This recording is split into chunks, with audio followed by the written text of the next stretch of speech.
Yep, there's an introduction so you know there's an issue, and I want to talk about it straight away, get it out of the way.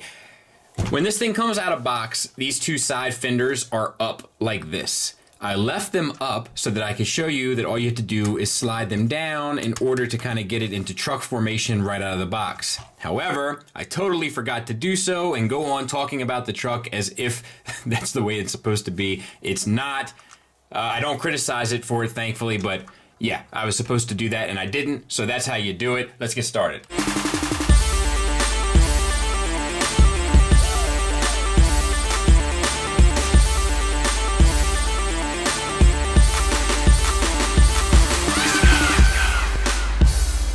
What's up, everybody? It's your favorite oddly camouflaged trucks favorite nerd, and today we are looking at the MMC Onslaught. This is on loan to me from Joel W. I've shout him out all the time. And there was somebody recently that was like, does he buy any Transformers anymore? I do. I just don't buy everything. So I'm not interested in this MMC set personally, but I am interested in taking a look at it for sure. And I'm also interested in taking a look at it for you guys. But in order to take a look at it, I need to take a look at accessories. And lucky day for me, he only comes with one accessory. There's zero paint on it, so that's a bummer. And then it has the flip down piece here and here for, I'm guessing this is for combined mode and this is for robot mode. Yeah, it's kind of, I kind of feel like it's right in line with the truck mode. And you'll find out how I feel about that very shortly. But yeah, nothing special here. Not that it needs to be. And that'll fit in between here. There's a peg there, or a hole there rather, and it'll slide in to a peg that sits at the back, and then it'll also peg in to the sides of the cannon, I think. Let me see here. Yeah. And that's cool enough, and I guess you could have this either way, theoretically, up or down, you know, this cannon here. But that's, you know, cool enough. I think that's a well-integrated accessory, to be honest. Like, I think it adds to it. I feel like most of the time when you add accessories to vehicle modes, it tends to detract. I feel like this actually does make it look a little cooler. And there's a slot in his palm where the gun will tab in just fine and kind of typical Masterpiece style. Gimmick-wise, there's a light-up feature in the head. And the nice thing about it, at least in my opinion, is you don't need screws to take it, you know, to put the batteries in and out. It doesn't come with batteries, so I don't have them, so I won't be able to show you. But it works. Oh, it's going to take me with these fingers. It's going to take me forever to get that back on. But it works. It lights up Onslaught's eyes, and then we'll show you the engineering. But then once Onslaught is in, you know, once the Bruticus head is over top of Onslaught's, it will light up his eyes as well. Alright, so let's talk about this thing. It is long, so to speak. Give you an idea, we'll get the size comparison right out of the way. There it is with Tiger Track, so he'll fit on the back of that thing, no problem. Rolls like a champ. I like the turret, so we have a little bit of articulation in the actual cannons. They're painted silver, which is nice because there's not a lot of paint on this thing, and it does present poorly as a result. When I took this out of the box, I was not impressed. So we have rubber tires, which is nice. We have the silver deco on them. We have an odd piece of camouflage up on the front of this truck, like just a couple little black accents, which is weird. It's like either do all of it or do none of it, I guess. And then we have the translucent windows, which actually look pretty good. And then the turret will articulate a bit, you know, actually a fair bit, so that's nice. No issues there. There's a lot of blue. You're only broken up by the engineering joints here, and then these three little panels there. And like I can't stress this enough. Like it feels nicer than it looks. We have silver here. We have red. Some silver accents there. Yeah, I mean it's Onslaught, I guess, but it's just it just looks very toyish to me. So let's get him transformed. These side panels will come up. You can get this turret out of your way a bit. Then these panels will flip towards the front of the vehicle, and then you can collapse the side panels back on top. On the underside, you can unpeg these two panels next to the tires. Split the legs. There's a circular button on the underside. Push that in and extend the legs on both sides. Pull out this side piece here. Spin it around. Untab the back of the knee, flip that down. You can then push this in, collapse this against the back, rotate the kneecap over. So let's do that again. We're gonna bring this panel out. We'll flip this panel down now just so we can see it a little better. Rotate it around, collapse it back in, flip the panel back on top of itself, and then slide the kneecap over. Now we'll do the feet. Take this panel here, flip that flap, flip the flap, you know what I mean? Then flip this around. Or you can bring the foot down. And then this whole foot will collapse in. And then on the bumper, I think you fold that back. So let's do that again. Flip the flap, flip the flap, flip the two flaps, and fold the bumper. Flip the flap, flip the flap. Split the front of it like you did when you were 6. Flip the flap, break the connection, split the forearm, rotate the fist out, collapse back. Lastly, slide the tire up. Flip the flap, break the connection. It's Omri, boy. Yikes. Split the forearm, rotate the fist. Come on, girl. Come on, girl. Close her back up and make sure your tire is slid up. On the back here, pull this down, open this door, open the back, and you gotta get Onslaught's head out, which is tucked inside Bruticus's head. And I have found that the best way to do that is to rotate it up a fair bit and then pull the Bruticus head back, which will give you the space to get the Onslaught head up. And then you just collapse everything back down and in, close, flip the flap, so to speak, and you're in service. I'll clean it up, we'll take a look at it. Let's talk about the figure. So first and foremost, the thing that I find most off-putting about this is the proportions. The torso seems too long, the legs seem too short, the arms seem about right, the head seems about right. I just don't care for the proportions. To be fair, I'm not a huge fan of a lot of the proportions in the cartoon, but I'll put an image of the cartoon up here now so that you can see the proportions in the cartoon and the proportions of this figure are vastly different. And I prefer the cartoon proportions here, which usually I do not. Back to business. So, there are a lot of good things. I don't want to make it seem like I'm killing this thing already because I don't feel that way. But the head is on a ball peg. The ball peg is connected to this neck piece, which is on the hinge that we saw to flip the head up. So using both, you can get the head up to there, which is good. A good bit down, which is nice. The swivel, confused dog look, etc. It also has this translucent orange, but it's over top of a silver, and it looks good. I would have preferred like a metallic orange, but that's well done all the same. This is a better way of doing it than, say, light piping that actually does give it some life. So I like that. Mouthpiece is painted silver. Mouthpiece. All right. Then we have a waist swivel that's ratcheted and an ab crunch that's nice. You get over to there, that works well. And we have a couple silver accents on the chest, and that's it. For the shoulders, you have a ratcheted joint inside the shoulder that comes out to another universal that, you know, mainly for transformation, gets the arm almost all the way up and around, both ratcheted. Nice work. We have a bicep swivel. It gets a little jammed up here on mine. And I'm pretty sure this is right, but a little limited there. Double jointed elbow with a great range. Wrist swivel. Fingers are individually articulated. They are not pinned, but they seem to be better put together and designed than, say, what KFC used to do when theirs weren't pinned. They're pinned at the base knuckle, and then they're tension pegged at the second and tertiary knuckles, and then the thumb is on a ball peg, and that works well. All of that works good. No issues there. And we have the little bit of paint on the side here, which is kind of cartoon accurate and stuff, so that's cool as well. All right, hips. They don't lie, as the halftime show told us. So you can get this flap out of the way, ratcheted universals all the way up. That just shows the proportions issue again with this thing.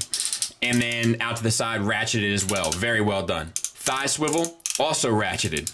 Knee, 90 degrees, ratcheted. A little bit of pain apps here. Ankle, tilt up, toe tilt down, which is nice. And then an additional toe tilt down. Ankle tilt down, and an extreme rocker. So that's all really well done. And then there he is from the back, nice and clean. So kind of a mixed bag. Some things done phenomenally well, some things done a little goofy. But let's get into size comparisons. I'll show you kind of where, you know, to add on to why I kind of feel like there's issues here in regards to just approach.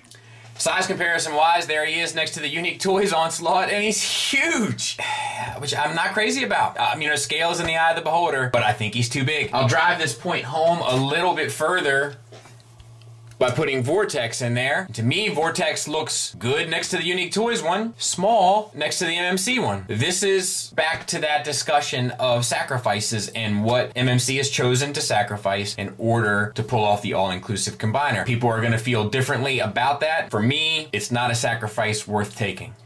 There he is next to DX9's Motormaster, which people have complained was too big, to give you an idea. There he is next to Fans Toys Motormaster, which everybody complained was too big initially. Now I got Fans Toys Motormaster in a wide A stance, but they're about the same size if the legs were to be collapsed. Drive this point home even further. There's DX9's breakdown, which is the same size as Fans Toys breakdown, bigger than the MMC Vortex, which makes sense generally because a lot of people complained about the size of the Stunticons made by DX9 and Fans Toys. But then compared to Onslaught, where I feel like the larger scaled ones look better with him than the smaller ones, you know? And that's all personal preference, of course, but I just don't get the logic of it, you know, unless somebody's just like, look, I like it. And I'm sure people say like, well, they're military vehicles. Like, yeah, but this is a military helicopter, right? Like, what are we talking about here? But whatever, if you like it, you win. It's just very peculiar to me. All right, let's get it in combine mode. So hips out to the side, keeping it old school, and then tuck this part down. On the back, open up these, flip these up. You can flip these up, and you probably want to make sure this is flat. And now this is a part that we're not going to do, but then you would flip out the combiner pegs and flip down the toes. We're not going to do it because we're going to have him standing so that we can look at this guy. I don't have the legs and stuff to look at, so that's what we're going to do here. Then close the thighs by pressing your buttons here on the front of the shins. Flip your hip skirts back up to lock the torso, and then slide your knee caps over. Rotate the wrist, open up the forearm, fold the hand in, and then close the forearm, and then you actually bring this up and around to this position for right now, just so we can have a look at it. Remove the top part, not remove, but take off the top part of the shoulder, so to speak, and bend it around to the back. And we're gonna plug it back in to this tab there, into that slot. Rotate, or flip flat rather. Make sure your tires, I think, are down. And then this whole piece comes around, and that tabs in to the back, or the side, the flank of Onslaught. And then you can rotate the connector, the combiner port down. So we'll do that again. Rotate the hand, open up the forearm, rotate the hand in, close the forearm, use your double jointed elbow to collapse. As you do this, the tire will naturally slide down. So there you go. Rotate that out to the side so that we can look at the shoulder piece, which we have to take off, or take up rather, and spin around. And then we want to bring that down and tab it in to the bottom. Rotate the combiner port down, or rather flip flap over, and then tab in to the flank. Now you want to open up his chest bring these pieces around and tab them into the shoulders, which is really smart stuff because that'll keep the shoulders nice and secure. Then this whole section flips down and oh, I'm sorry, you couldn't even see that. And then the wings fold out. Now we need to go back through that backpack step. So flip your turrets down and then you want to open up your door here. Bring out this entire backpack piece. You can push through on the other side, which will help. Bring this up and around. It has some more flip flaps. Ooh, significant paint issue on his there. That's a bummer. That's a real bummer. I'm sorry about your luck, buddy. And then a flip flap here. Bring this around the head. And let's open up the Bruticus head. This will come down and tab in. This will come down. And all of this stuff lines up. And then the head comes over and cleans up. And then lastly on the back, close your little door. Close your turrets. You can then bring them up. Bring these pieces up. And then you want to bend this joint here, which is not a good feeling. Let me see if I can't find something to... Oh, I'm afraid I'm going to break it. There it is. You get the idea. It's that pin there and it's too tight. I'm not going to mess with it because I'm not going to break this guy's... Oh, there's one. There's one. Okay, so there, that's how you want it. Let's see if I can. Ooh, doesn't feel good. I should stop. Oh, I should stop.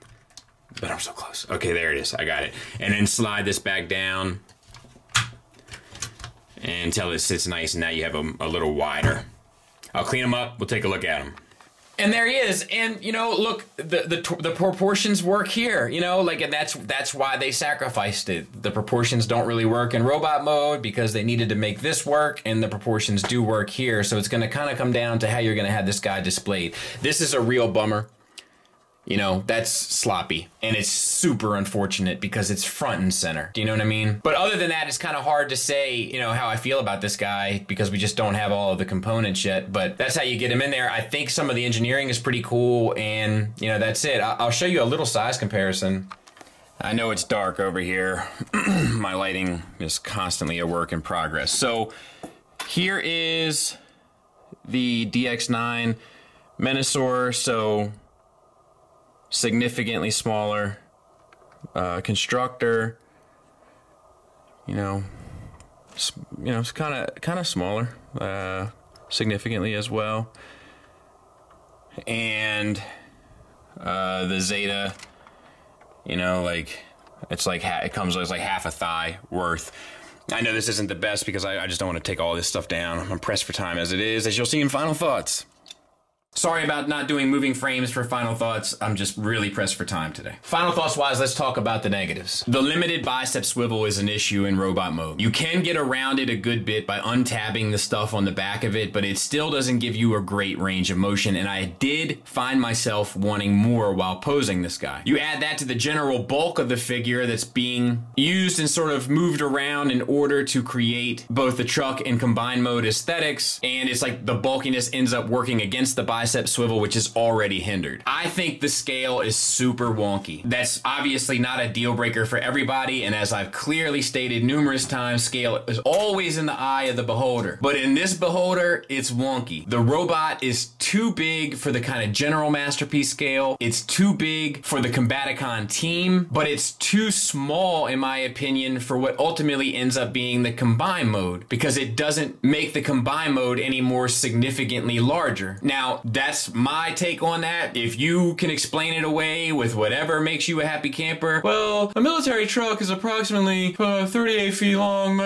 divided by the square root of my collection. Whatever works for you, Mac, that's cool. I'm not here to judge that. I'm just saying, objectively, it kind of doesn't work. Subjectively, it certainly doesn't. The proportions are an issue. This comes back down to sacrifices. The conversation we just recently had on Sit Down Saturday. The robot mode proportions are absurd. mode. They do that in order to tuck away the inclusive element of the combine mode. Now that in and of itself might be enough draw for you to forgive it, and that makes sense to me. I can get behind the reasoning on that. It doesn't work for me personally. It's not a sacrifice I'd be willing to make. Ironically, I think Zeta's Onslaught is the best looking Onslaught, and I say ironically because I think the rest of the Zeta bot modes look like trash, but Zeta made a really good Onslaught and a really good Bruticus. The reason why I don't have their Onslaught is because it won't scale with the Combaticon bot modes that I've gone with. It's just issue after issue in regards to Combaticons. Lastly, this is a gift and a curse. This thing does have paint on it. Unfortunately, most of the paint is utilized in the combine mode. And I say unfortunately for only to those who plan on having this set as an alt mode set or a robot set. My big issue with this thing, aside from the proportions, is that it doesn't present very well unless you want it for combine mode, in which case it does present well, but the robot mode doesn't present well and the truck mode doesn't present well at all. The gun itself is kind of a metaphor for the way the whole thing presents, once again, outside of combine mode, where it doesn't look as nice as it actually is built. Speaking of nice things, let's move on to the positives.